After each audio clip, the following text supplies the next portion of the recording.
Hello guys, welcome back to our channel Homeo Insights. So today's lecture is on behavior.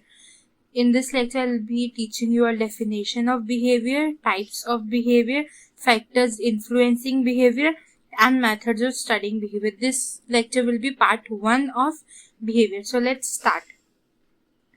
Definition of behavior. Behavior is the total of all physical and mental activity a person does in a response to internal or external stimuli. It includes action, emotion and thoughts. Behavior सम होता है, sum total होता है सारे physical और mental activity के लिए. Mental activity का जो एक इंसान करता है या तो रिस्पॉन्स में, इंटरनल के रिस्पॉन्स में या एक्सटर्नल स्टिमुलाई के रिस्पॉन्स में. बिहेवियर इंक्लूड करता है action, emotion and thoughts. Next is types of behavior. Behavior are of two types, biological and social. So biological and social behavior. Biological behavior वो होते जो influenced by brain, hormones और gene.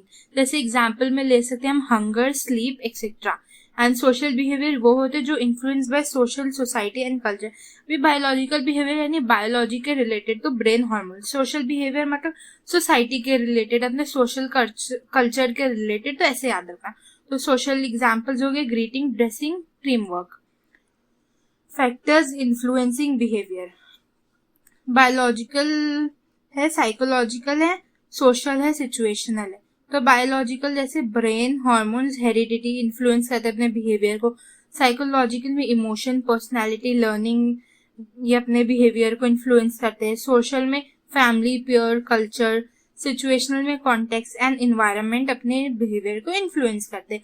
फिर methods of studying behaviour, ये important topic है, इसमें आ सकता है एसएक्यू पर्सनली. इंट्रोस्पेक्शन यानी सब्जेक्टिव, ऑब्जेक्टिव ऑब्जर्वेशन. क्लिनिकल में केस स्टडी आ गया. Genetic method, anecdotal, psychometric, psychoanalysis, hypnosis. Scientific method है एक्सपेरिमेंटल. अभी इसको हम एक एक करके देखेंगे. छोटा छोटा है सो इतना टेंशन लेने की जरूरत नहीं. इसको ब्रीफ में नहीं लिखने का है, फॉर एसएक्यू के लिए आएगा. तो फर्स्ट आप लोग इसका डेफिनेशन लिख देना बिहेवियर का, देन स्टार्ट विद दिस. तो इंट्रोस्पेक्शन मतलब सेल्फ ऑब्जर्वेशन, ये मैंने आपको पहले भी बताया, यानी खुद के थॉट्स या फीलिंग को ऑब्जर्व करना, उसको बोलते हैं. ऑब्जेक्टिव ऑब्जर्वेशन यानी किसी के बिहेवियर को एक्सटर्नली देखना. केस स्टडी, केस स्टडी तो पता ही है. Deep analysis of individual. Genetic यानी स्टडी ऑफ इनहेरिटेड ट्रेट्स या लाइफ स्टेजेस, यानी जेनेटिक में कैसे जो इनहेरिटेड ट्रेट्स आते हैं पेरेंट्स से वो देखना. एनेक्डोटल यानी इनफॉर्मल पर्सनल रिपोर्ट, जैसे चाइल्ड का बिहेवियर वो सब. साइकोमेट्रिक में आता है यूजेस ऑफ टेस्ट, जैसे आईक्यू के लिए IQ test, personality test. Psychoanalysis में जैसे अनकॉन्शियस माइंड, जैसे ड्रीम्स और वो सब देखते हैं, या फ्री एसोसिएशन देखते हैं. हाइप्नोसिस में altered state to explore hidden thoughts, उसको हिडन थॉट्स देखते हैं हाइप्नोसिस में. एक्सपेरिमेंटल में देखते हैं control studies for cause of effect. Okay guys, this was all for today. If you found this lecture valuable, please take your time to like, share and subscribe to my channel. Till then, bye. Thank you.